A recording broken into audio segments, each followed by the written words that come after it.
देवराजसेव्यमानपावनाग्निपङ्कजं व्याळयज्ञसूत्रमिन्दु शेखरं कृपाकरं नारदादियोगिवृन्द वन्दितं दिगम्बरं काशिकापुरादिनाथ कालभैरवं भजे। भानुकोटिभास्वरं भवाब्धितारकं परं नीलकण्ठमीक्षितमीप्सितार्थदायकं त्रिलोचनं कालकालमम्बुजाक्षमक्षशूलमक्षरं काशिकापुरादिनाथ कालभैरवं भजे। शूलटङ्कपाशदण्ड पाणिमादिकारणं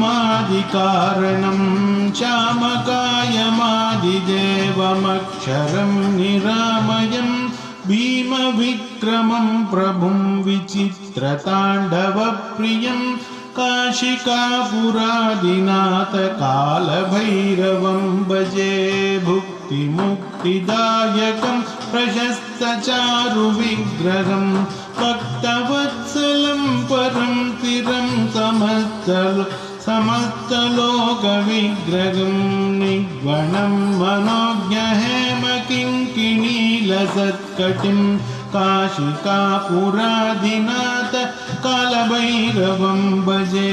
धर्मसेतुपालकं त्वधर्ममार्गनाशकं कर्मपाशमोचकं सुशर्मदायकं विभुं स्वर्णवर्णकेशपाश शोभिताङ्गनिर्मलं काशिकापुरादिनाथ कालभैरवं भजे। रत्नपादुकाप्रभाभिरामपादयुग्मकं नित्यमद्वितीयमिष्टदैवतं निरञ्जनं मृत्युदर्पनाशनं कराळदंष्ट्रभूषणं काशिकापुरादिनाथ कालभैरवं भजे। अट्टहासभिन्नपद्मजाण्डशोकोशसन्ततिं दृष्टिपातनष्टपापजालमुग्रशासनम् अष्टसिद्धिदायकं कपालमालिकाधरं काशिकापुरादिनाथ कालभैरवं भजे। भूतसङ्गनायकं विशालकीर्तिदायकं काशीवासि पुण्यपापशोधकं काशीवासि लोकपुण्य पापशोधकं विभुं नीतिमार्गकोविदं पुरातनं जगत्पदिं काशिकापुरादिनाथ